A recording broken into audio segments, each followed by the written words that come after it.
The Saturday in Green Valley began like any other. Soft light through the evergreens. A thin gray that promised rain by afternoon, the steady, comforting steam of coffee from the kitchen.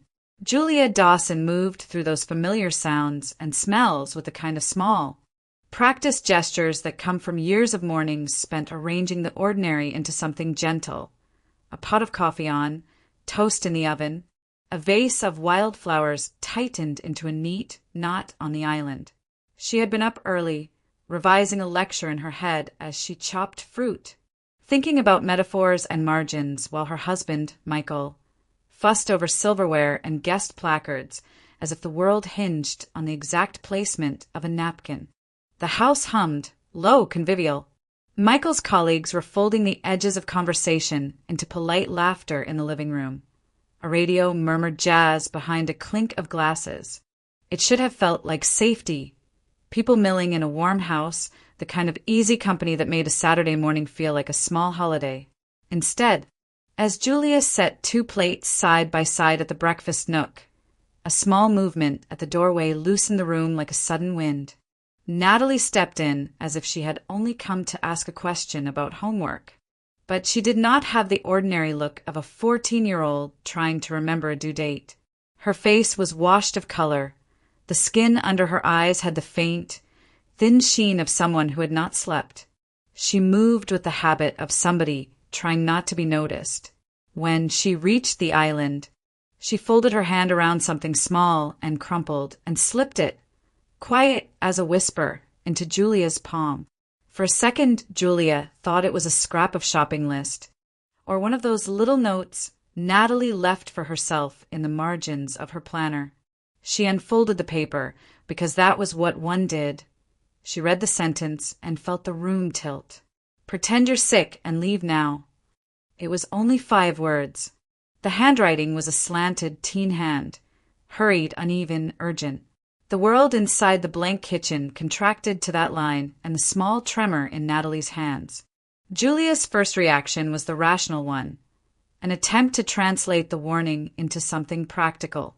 Maybe a dare between friends, a prank, a misread, text printed and handed over as a joke. She looked up for a laugh from Natalie, something to break away from the unnatural stillness. Instead, she met her daughter's eyes and found there no hint of mischief. Only a pressure, a fear that had nothing to do with teenage melodrama. "You okay, Nat?" she asked, voice steadier than she felt, the knife in her hand a trivial thing. Natalie's reply was a twitch of a smile that did not reach her eyes. "It's nothing. Can you check my essay later?" Before Julia could pry, Michael appeared in the doorway with a towel thrown over his shoulder, his tie undone in that casual, finished way men wear when they want to look like they do nothing at all. He smiled at Julia, perfectly clean, practiced, and asked where she wanted the coffee. Heat rose in Julia's throat like a private alarm. She felt the note burning in her palm. She thought of the guests, of the orders placed, of the small architecture of the morning that would be toppled by anything abrupt. She thought of Natalie's face, and then, with an impulse that felt at once like betrayal and a necessity, she touched her temples as if a migraine had come on suddenly. "I'm not feeling well," she said, and kept her voice even. "I think I should run out for something, get a stronger pill, sit for a few minutes." Michael's smile faltered in the corner. "Are you sure?" he asked, measuring the claim with that practiced curiosity that pretended to care. "You'll be fine. Do you need me to?" "No. I'll be back in 10, Julia lied, and she meant it in the only way she could. She looped her arm through Natalie's, and they left the house, swallowing the polite noise behind them, the front door closing on the soft murmur of a life that, in those 5 words, had become a threat. In the car, with the engine idling and the rain beginning to dust the windshield, Natalie's voice came out in one raw, single thread. "Mom, he's going to kill you." The road to the pharmacy was usually quiet this early, a curve of pines and morning mist threading between tidy lawns. But inside Julia's car, the silence felt like something alive, tight, waiting to speak. Natalie sat rigid in the passenger seat, clutching her phone. The note from earlier lay folded in Julia's coat pocket, its weight louder than the hum of the tires on wet asphalt. Julia tried to find a voice that would sound normal. "Honey, you scared me back there.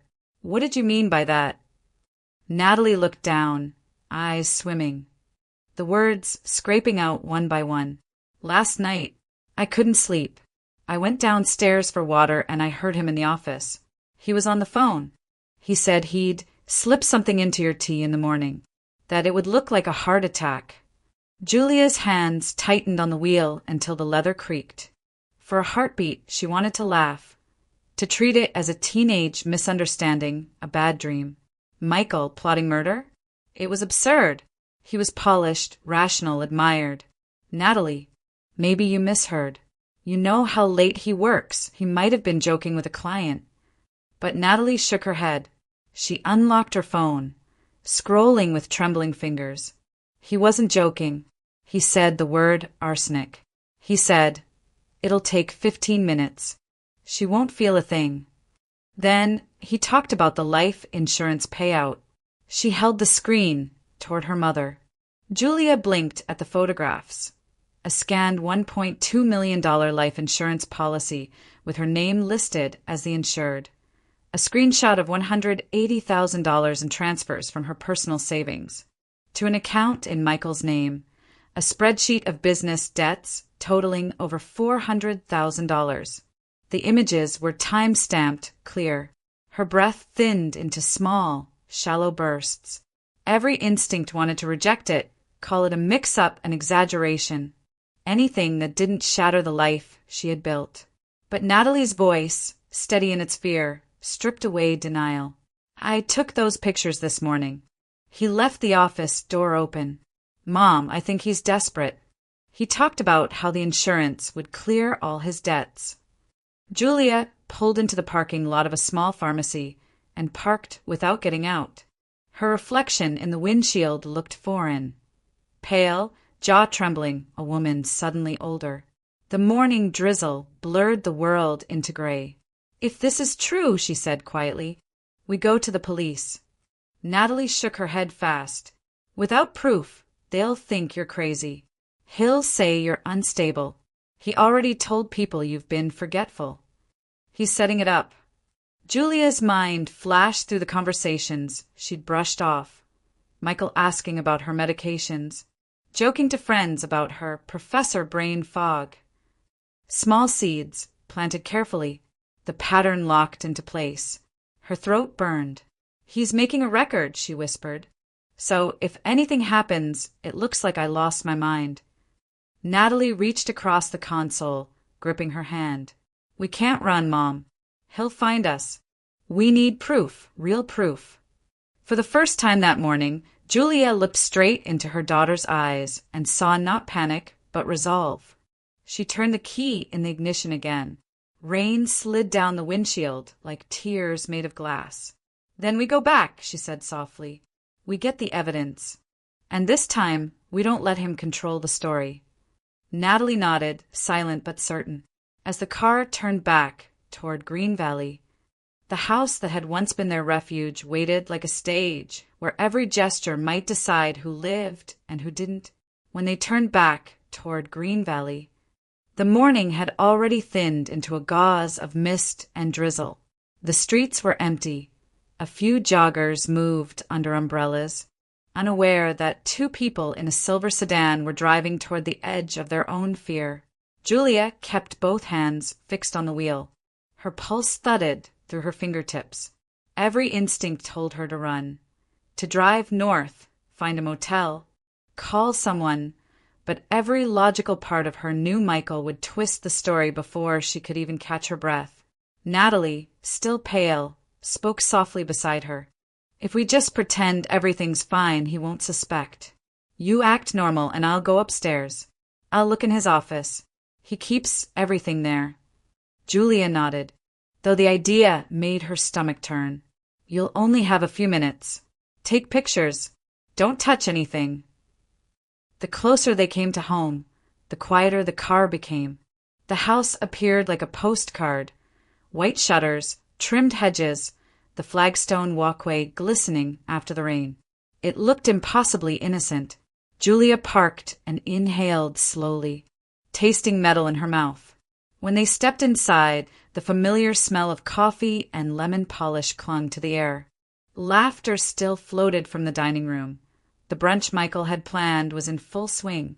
He was there at the center of it, confident, gracious, holding court with his friends from the company as though the morning had been carved out of perfection. He turned, spotted them, and beamed. "There you two are.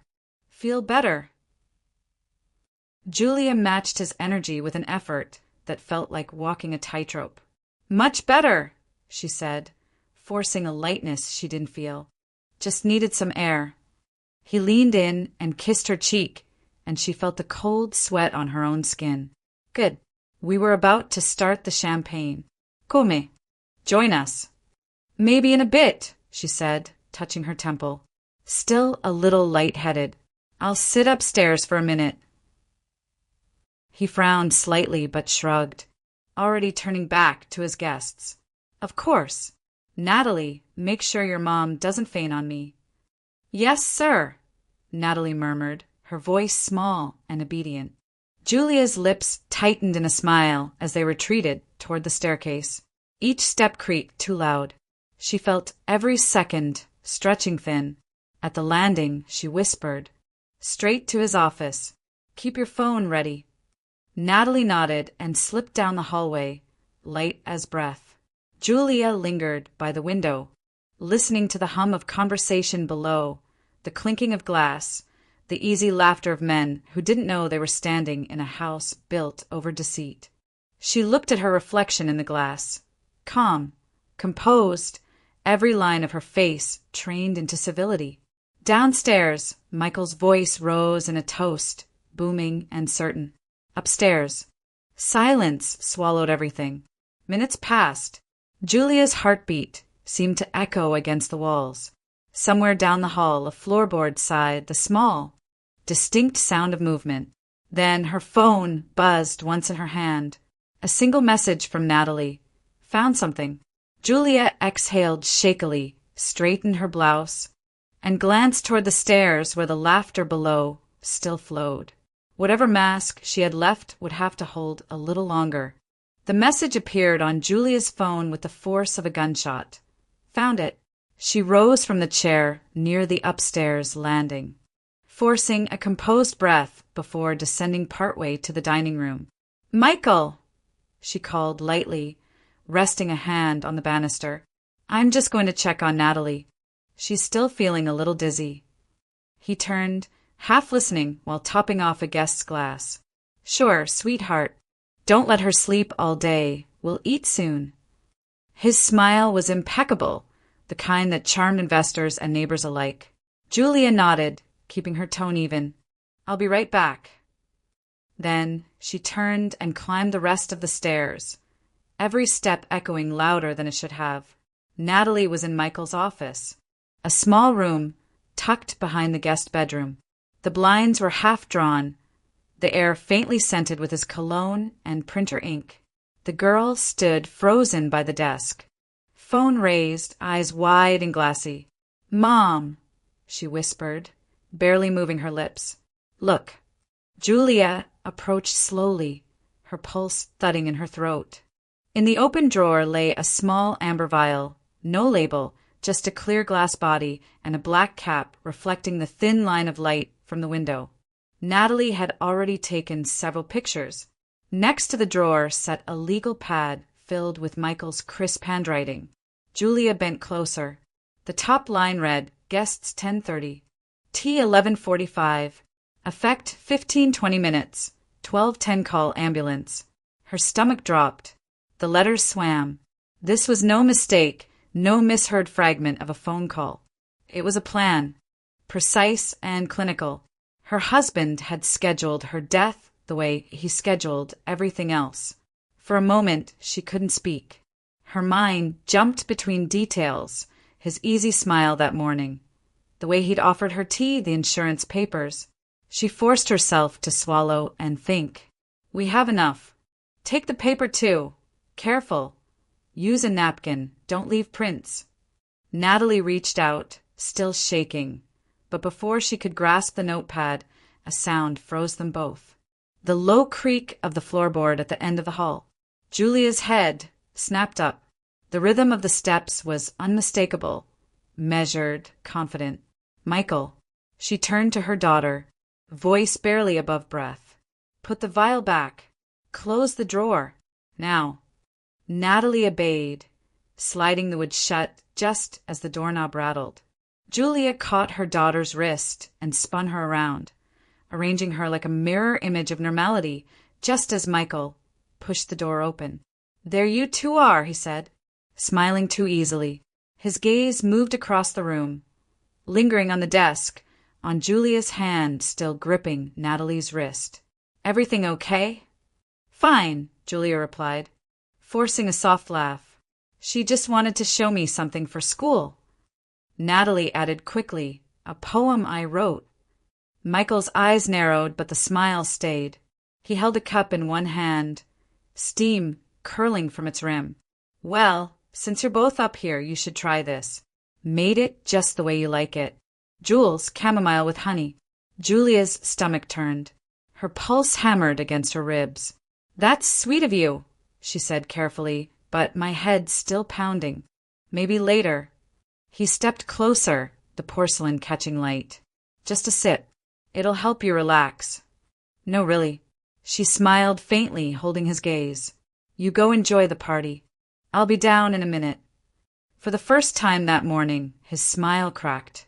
The warmth drained from his face, replaced by something still and watchful. After a long pause, he nodded. Suit yourself. He turned toward the door. The air between them felt brittle, ready to shatter. Julia waited until his shoes clicked down the hallway, but instead of fading, the sound stopped just beyond the threshold. A faint metallic clink followed, one she recognized instantly. The twist of a lock. She ran to the door and tested the handle. It didn't move. Michael's voice floated back, calm, almost amused. Take a rest, both of you. You'll feel better soon. Julia pressed her forehead against the door, listening as his footsteps receded. In the silence that followed, Natalie whispered, he knows. Julia swallowed hard, scanning the room for another exit, her mind snapping into motion. Then we don't have much time, she said. We get out now. The handle didn't budge. Julia twisted it again, harder this time, but the lock held fast. Panic rose in her throat like smoke. He locked us in, she whispered. Natalie stood frozen, pale as chalk. The house below had gone eerily quiet, the kind of silence that waits right before something breaks. Julia's mind spun through possibilities. The window. It was the only way. She limped to the corner of the room, pulling the curtains aside. The glass was cold under her fingertips, slick with the mist that had crept in from the rain outside. Beyond it lay the backyard, a stretch of trimmed grass, the cedar fence at the far end, and the narrow alley behind the property. They were on the second floor. A fall from this height could break a leg, maybe worse. But staying meant something far more final. We're not trapped, she said, voice low but fierce. Help me. Natalie blinked, coming back to herself. Julia stripped the sheets from the bed with quick, sharp movements, tying them together into a makeshift rope. Her fingers trembled but didn't stop. We'll tie it to the leg of the desk. You'll go first. A noise below made her flinch, Michael's voice calling her name, that sing-song warmth barely disguising the edge beneath. Julia? Honey? Where are you? You don't have to hide. Julia's stomach turned. The edge of the desk bit into her palm as she knotted the fabric tighter. She could hear drawers slamming, his footsteps moving closer to the stairs. Mom. Natalie's voice cracked. Go, Julia said. Now. Natalie climbed onto the windowsill, gripping the sheet rope.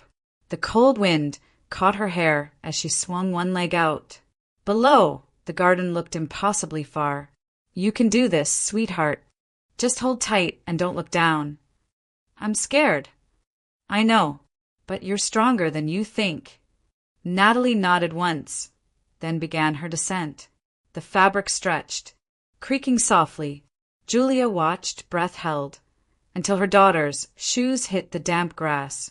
Natalie stumbled, but stayed on her feet. Relief surged through Julia so quickly it made her dizzy. Then Michael's footsteps thundered up the stairs. Julia! She didn't think. She just climbed. The rope swung wildly under her weight, fabric fibers straining. The cold hit her lungs like glass. She was halfway down when the door upstairs rattled, then burst open. Michael's shout tore through the air. Julia! What the hell are you doing? She looked up just long enough to see his silhouette in the window, the fury twisting his face into something she barely recognized. She let go. The landing wasn't graceful. She hit the ground hard, pain shooting up her leg. For a second, the world tilted. Gray sky, wet grass, the sharp burn in her ankle. But Natalie was there, gripping her shoulders. Mom, get up, please. Julia forced herself upright, biting back a cry. Run.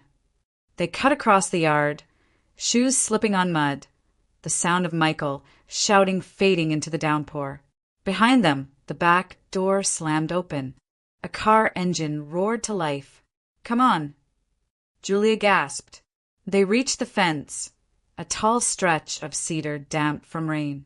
Natalie climbed first, hands raw, pulling herself over with a grunt. Julia followed, her injured ankle screaming, but adrenaline drove her. She dropped to the other side, almost collapsing. From the street came the echo of tires skidding, the low growl of an engine turning down the next block. He was looking for them. They ran through puddles, past manicured lawns and flickering porch lights. Every breath a burst of cold air. The drizzle had thickened to rain, washing their footprints into nothing. Julia's ankle throbbed, but she didn't stop. Natalie led the way, her small frame darting ahead like instinct itself. When they reached the edge of Oswego Park, the world opened into trees and fog. They slipped between the trunks, breaths ragged, until the sound of the street was swallowed by the steady hush of rain on leaves. Julia collapsed onto a bench near the lake, clutching Natalie close. For the first time since the note, she allowed herself to breathe. The water beyond the mist looked endless, and somewhere behind them, in that shining, monstrous house, her husband was realizing that his plan had failed. But this wasn't safety, not yet. The night would come soon, and with it, choices they hadn't yet dared to make. Julia brushed the wet hair from her daughter's face and whispered, "We made it out, baby. But this isn't over." They crouched on a wet bench beneath an oak, the park around them a bowl of hush and drizzle. Natalie's phone glowed between them, tiny, decisive proof that made the world feel suddenly brittle. She tapped through the photos with fingers that shook. The amber vial, the legal pad with the schedule scrawled in Michael's hand, a screenshot of the life insurance document with Julia's name as insured, and a bank alert showing $180,000 moved from Julia's account to an account in Michael's name.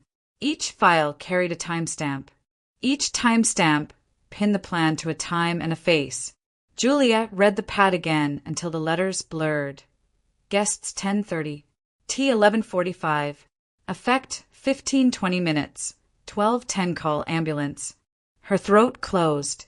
She felt both naked and armored at once. Naked because the plan was so precise, armored because now it was no longer suspicion, but fact on a screen. A distant rumble of engines intruded on the quiet, a low, orchestrated sound that multiplied into the wet air. Julia looked up before Natalie spoke. He called the neighborhood patrol. Natalie said, the word small and certain. I heard him tell Mark to sweep the alleys. The thought of uniformed security, combing the lanes, sent a cold vertigo through Julia. If they stayed in sight, they would be boxed in. If they fled without a plan, they might be painted as fugitives. She thought of the locked door, of the vial sliding into the drawer. of the legal pad that read like a schedule for her disappearance. "Okay," Julia said, her voice steadier than she felt. "We need to move, fast but not recklessly. We go where there are cameras, people. Public places." She felt the old professor in her, an instinct for pattern and evidence. Visibility is protection. Documentation is currency. Natalie scrolled to another image, an emailed PDF with an e-signature at the bottom. M. Dawson. The font was neat, the kind used by insurance brokers when quoting policies. The signature matched the handwriting on the pad. The possibility that Michael had engineered the insurance, wired money away, and drafted the timing like a contractor scheduling subcontractors, settled over Julia like a wet cloak. They stood and moved through the park, damp leaves smearing along their shoes. On the far side of the grounds, an access gate led to the maintenance road that cut behind the houses. Julia reached into her bag and pulled out the small plastic key card she'd been issued as a resident, a petty convenience she had used 100 times without thinking. It clicked open the service gate with a polite beep and a soft mechanical sigh. The narrow road let them out onto a quieter side street, away from cul-de-sac driveways and the polite watchfulness of neighbors' porches. Julia's hand shook as she thumbed the rideshare app.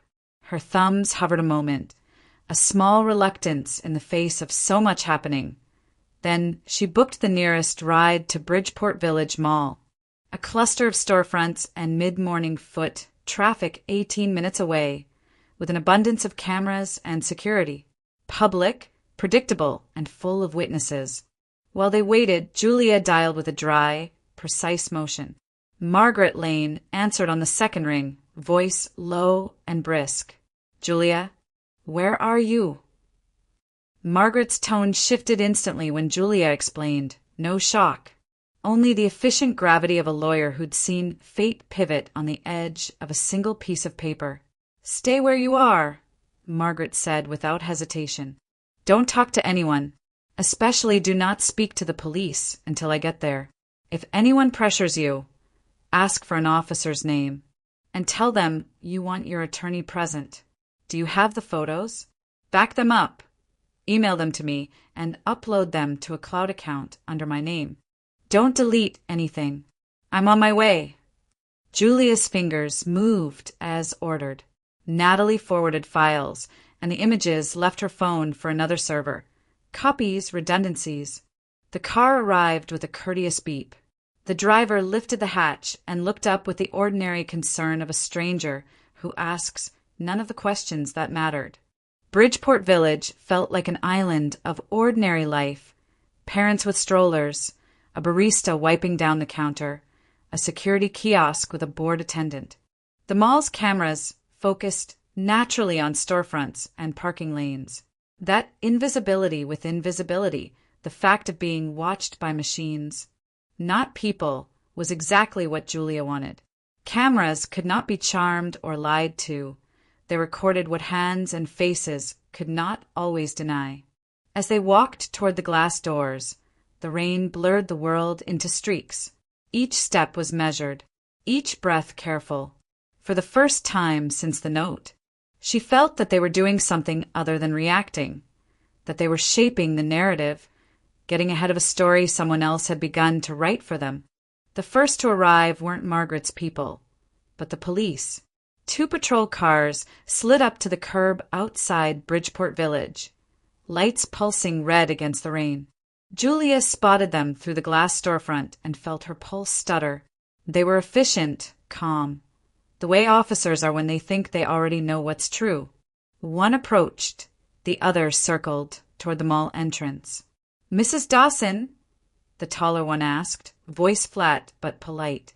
"I'm Officer Grant. This is Officer Morales. Your husband contacted us. He's concerned for your safety." Julia's jaw tightened. "My safety?" "Yes, ma'am.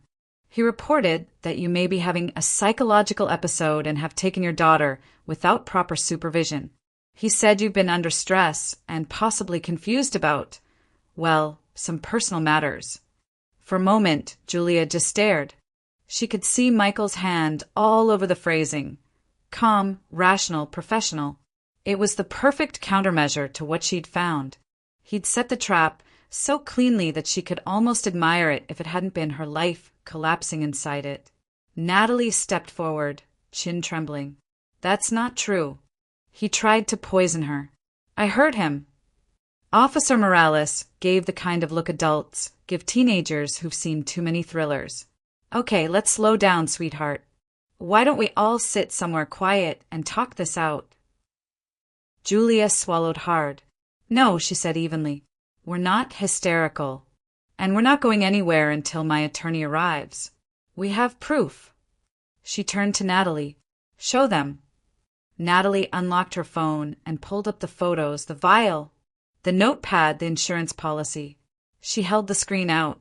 The officers exchanged a glance, professionalism flickering under the surface of practiced neutrality.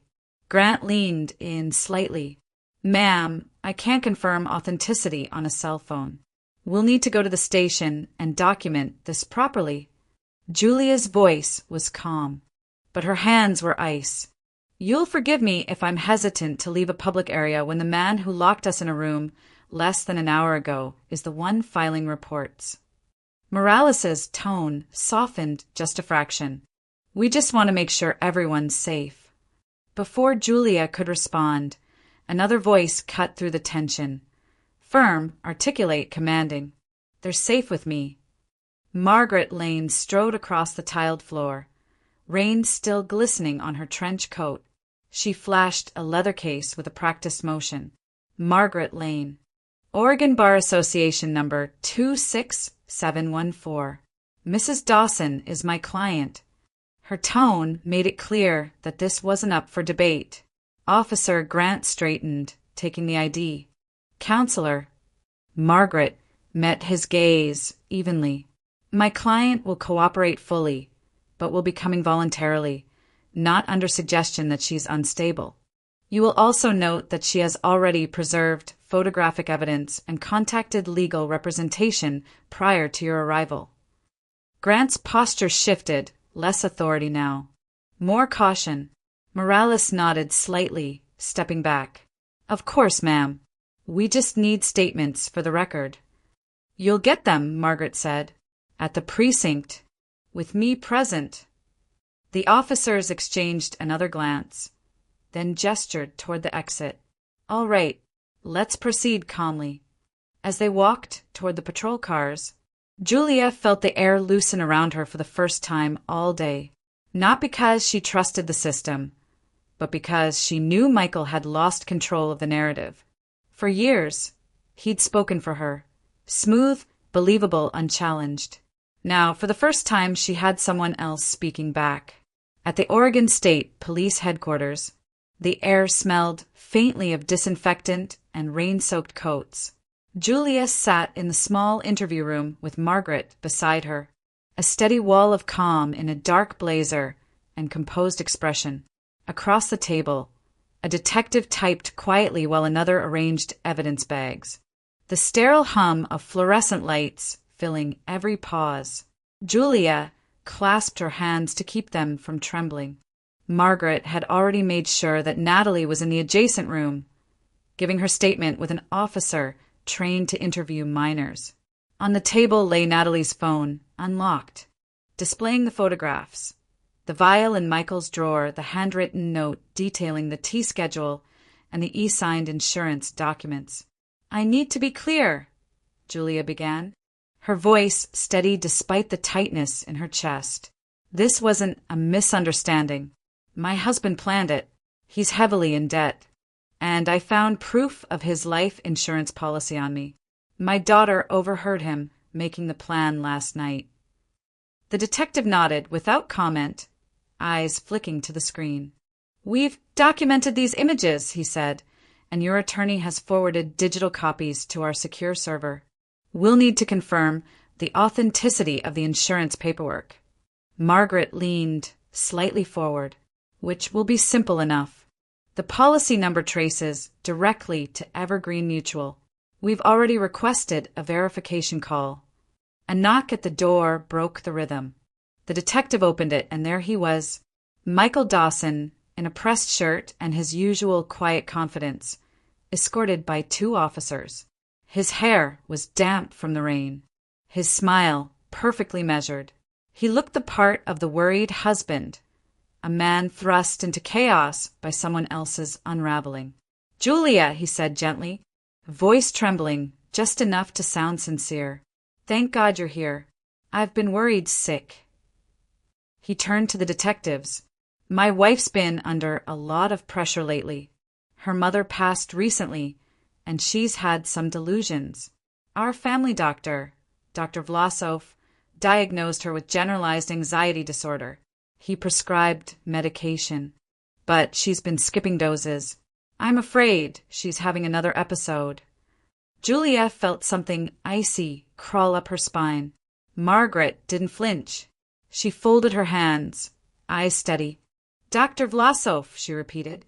"Can you provide that doctor's license number, Mr. Dawson?" Michael blinked, caught off guard by the tone. "Excuse me." Margaret's voice sharpened. "You're making a formal claim that a licensed physician diagnosed and medicated my client for a psychiatric condition. Oregon law requires verifiable credentials for such a statement. So again, license number, practice address, and prescription record." The room went still. The detectives looked between them.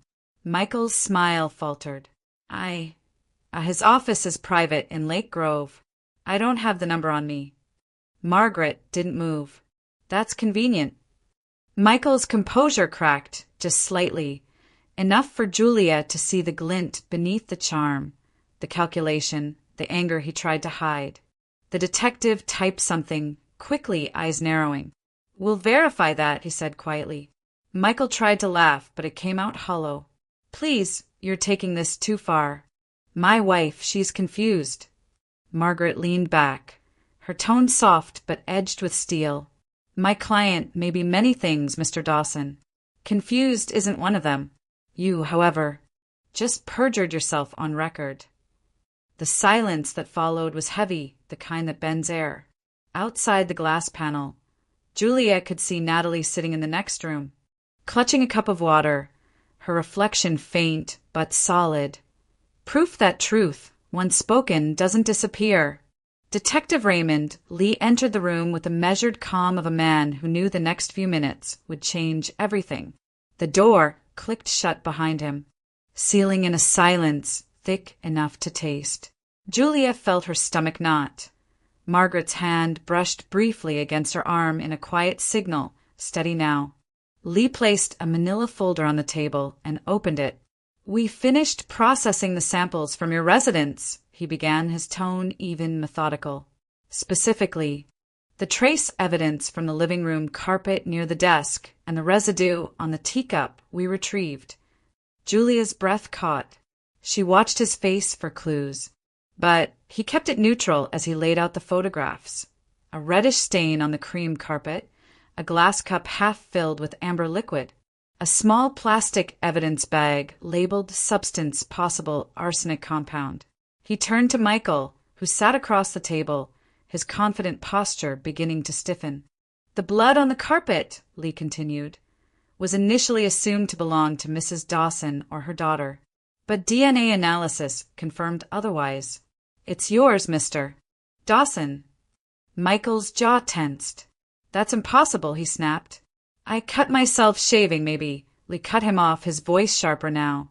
"The sample isn't from a shaving cut. It came from a fresh wound on your right palm. The same hand witnesses saw bandaged when you greeted guests this morning. Care to explain how your blood ended up in the same area where the vial of arsenic was recovered?" The words seemed to strike Michael physically. His mouth opened, but nothing came out. For a fleeting second, Julia saw the facade crumble, the easy smile, the calm precision, all of it slipping. Lee laid another photo on the table. The vial, its cap dusted with fingerprint powder. "We found this in the bottom drawer of your desk, Mr. Dawson. The substance inside tested positive for arsenic trioxide. Your fingerprints are all over it. The same compound was present in the teacup you offered your wife. Michael's chair scraped violently against the floor as he stood, face twisted with panic. You can't prove anything. She planted it. She's been trying to ruin me for months. The detectives moved instantly. Morales stepped forward, one hand on his holster. Sit down, sir. But Michael didn't. He turned on Julia, eyes wild, his voice rising into a raw, desperate growl. You think you can destroy me? After everything I gave you? Julia barely had time to react before he lunged. Chairs toppled, the table shuddered, and Margaret shoved Julia back just as Morales and Grant tackled him to the ground. The clang of metal filled the room, the unmistakable click of handcuffs. Michael Dawson, Detective Lee said, voice cold now. You're under arrest for attempted murder, insurance fraud, and falsification of medical records. Michael's struggle slowed. He looked up at Julia through the curtain of his own rage and disbelief. For years, that gaze had frozen her, controlling, commanding, impossible to contradict. But now, in the harsh light of the interrogation room, it was nothing more than a reflection of his own ruin. As the officers led him out, his voice cracked into a hoarse shout. Julia, you'll regret this. She didn't answer. The door slammed and the echo lingered. Julia turned toward Natalie, who had been waiting in the hallway. The girl rushed into her arms, trembling. For the first time that day, Julia allowed herself to cry, not with fear, but with the release of someone who had survived the impossible. They held each other in silence, 2 heartbeats steady against the noise of the station. The nightmare was ending. Not cleanly, not easily, but ending all the same. Night had fallen by the time the last interview ended. The corridors of the Oregon State Police headquarters were quiet, lit by the sterile hum of fluorescent lights. Julia and Natalie sat together on a worn bench outside the detective unit, exhaustion carved into their faces. The adrenaline that had kept them alive through the day had finally ebbed, leaving only a deep, trembling stillness. Detective Raymond Lee returned with a folder tucked under his arm. He crouched slightly so his voice wouldn't echo. Mrs. Dawson, we've confirmed everything, he said gently. Your husband's been charged with attempted murder, insurance fraud, and financial forgery. The investigation shows he falsified your medical records to support his claim of mental instability and transferred funds from your personal savings to cover business debts. He hesitated before adding, the insurance company confirmed he personally initiated the $1.2 million policy 6 months ago, listing himself as the beneficiary. Julia's hands clasped together in her lap. She nodded slowly, every word striking like a dull hammer. So it's over, she said, her voice almost a whisper. For now, Lee replied. The house is sealed as a crime scene. You can't return there tonight. Your lawyer mentioned she's arranging a temporary residence for you and your daughter. When he left, Margaret reappeared with a tired smile. Her hair had fallen from its bun, her voice softer now. You both did everything right, she said. But Julia, don't go back home yet. The warrant's still active, and forensics will be in and out through tomorrow. I've booked you an apartment in downtown Portland, quiet, safe, and close to me. Julia met her eyes, the gratitude too heavy for words. I don't even know how to thank you.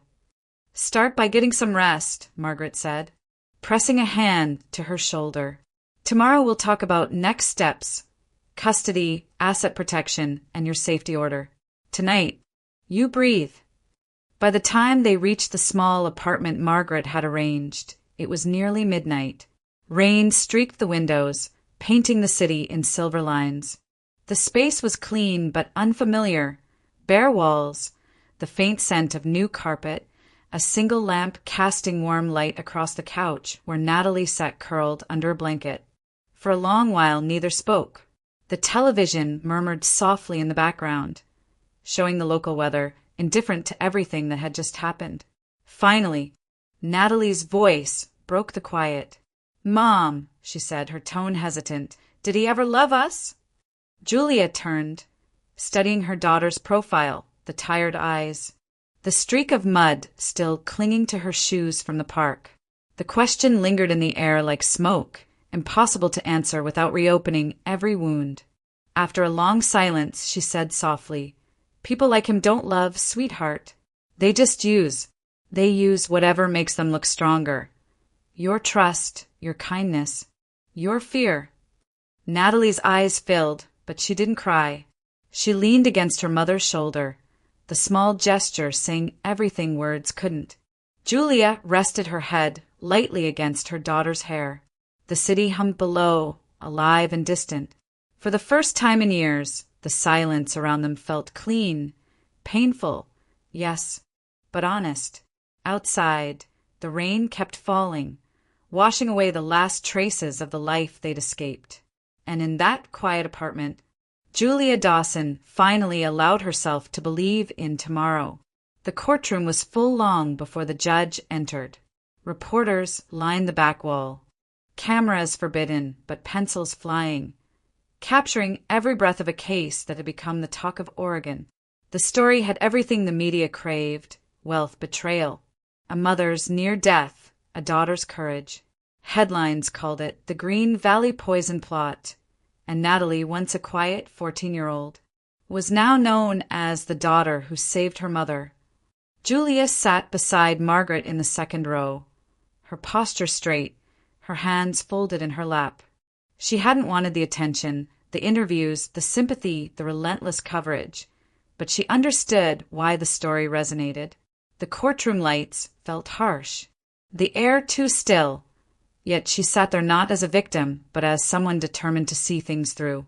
When Michael was led in, dressed in an orange jumpsuit and shackled, a ripple passed through the gallery. The man who had once commanded rooms with charm and authority now looked smaller, his eyes hollow, his composure cracked. He didn't look at Julia or Natalie, though she could feel his presence like static in the air. The prosecutor laid out the evidence with clinical precision. The arsenic traces in the tea, the financial transfers, the falsified insurance documents, the fabricated medical file naming a non-existent Dr. Vlasov. Each fact landed like a nail in a coffin. Detectives testified. Forensic chemists detailed the residue found in his drawer, and witnesses confirmed his mounting debts and obsession with his company's downfall. When Natalie took the stand, the courtroom fell utterly silent. Her voice was soft but unwavering as she recounted the night she overheard the phone call, the note she'd written, the moment she saw her mother drink from that same cup. The judge watched her carefully, perhaps struck by how a teenager had held more courage in a single night than most adults muster in a lifetime. By the end of the week, the verdict came swiftly. Guilty on all counts: attempted murder, insurance fraud, and financial forgery. The judge's tone was grave as he delivered the sentence. 30 years in state prison for the attempted murder, 15 for the fraud to be served consecutively, and, by order of the court, the death of his first wife, once ruled a heart failure, would be reopened under suspicion of arsenic poisoning. A murmur rippled through the courtroom. Reporters scribbling furiously. Michael stood motionless, his jaw clenched, eyes dark with disbelief. His attorney whispered something, but the words bounced off the walls like dust. For the first time, Julia saw no performance left in him, no pretense of civility or power, only a hollow man caught by his own web. When the gavel struck, Julia didn't feel triumph. No vindication, no sweetness in the justice, just a quiet, aching relief. The truth had finally been spoken aloud, and that was enough. As Michael was led away, Natalie slipped her hand into her mother's. The cameras outside would wait. But Julia had no interest in being anyone's headline. She had seen enough of what performance could destroy. Justice, she realized, wasn't about revenge, it was about release. And as they walked out into the crisp Oregon air, the sound of rain beginning again against the courthouse steps, she felt that for the first time in years, Her life was no longer something written by someone else. A soft drizzle painted the skyline of Portland in silver when the story came full circle. A year had passed since that day in Green Valley, and life had found a quieter rhythm. Julia Dawson now rented a modest 2-bedroom apartment near Laurelhurst Park, close enough for morning walks and far enough from the shadows of her old life. The apartment smelled faintly of rosemary and coffee. Natalie's laughter echoed from the kitchen as she tried to flip pancakes, scattering flour everywhere. She was 15 now, taller, steadier, her laughter no longer haunted. For the first time in years, Julia felt at peace just watching her daughter move freely through a space that was truly theirs. The doorbell chimed, and when Julia opened it, she found Margaret Lane standing there, umbrella dripping, a warm smile softening her lawyer's sharp edges. "Still raining," she said, stepping inside. "Some things in Oregon never change." Julia poured her a cup of coffee, and they settled around the small table by the window, where the city lights shimmered through the mist. Margaret set down a thin envelope and slid it across the table. "It's official," she said. The appellate court upheld the revised sentence. After the retrial on his first wife's case, Michael was given life imprisonment without parole. Julia's breath left her in a slow, measured exhale. "Life," she repeated quietly as if tasting the word. Margaret nodded. The evidence from the reopened file was irrefutable.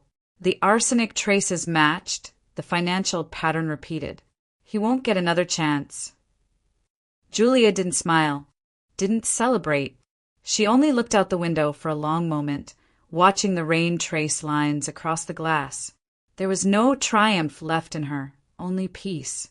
Fragile but real. Margaret continued, "There's something else. The court approved your restitution claim. The insurance company settled $300,000 in damages for financial manipulation and emotional distress. It's not fortune, but it's a start." Julia nodded slowly. "More than enough to build again." Margaret rose to leave soon after, but before she did, she placed a gentle hand on Julia's shoulder. "You did it, Julia. You didn't just survive, you won quietly with grace. That's rarer than any verdict." After she left, the apartment fell into a warm hush. Natalie peeked from the kitchen, holding 2 glasses of sparkling cider. "Dinner's ready," she said. They sat together at the table, the rain whispering outside, the city breathing softly below. Julia lifted her glass. "To new beginnings." "To peace," Natalie added. They clinked glasses, the sound bright and delicate. After dinner, Julia walked to the bookshelf in the living room, where a small wooden box rested among her papers. She opened it carefully. Inside lay a single, creased piece of paper. Natalie's note from that morning a year ago. "Pretend you're sick and leave now." Julia traced the faded handwriting with her fingertip. The edges were worn. The ink faint, but the message remained simple, urgent, and the reason they were still alive. She smiled faintly, eyes glistening. Outside, thunder rolled far away, but inside, everything was still. As she folded the note back into the box, her voice came soft, reflective, almost like a closing line in a story only she and her daughter truly understood. Sometimes, to survive, you have to pretend you're strong until one day you realize you truly are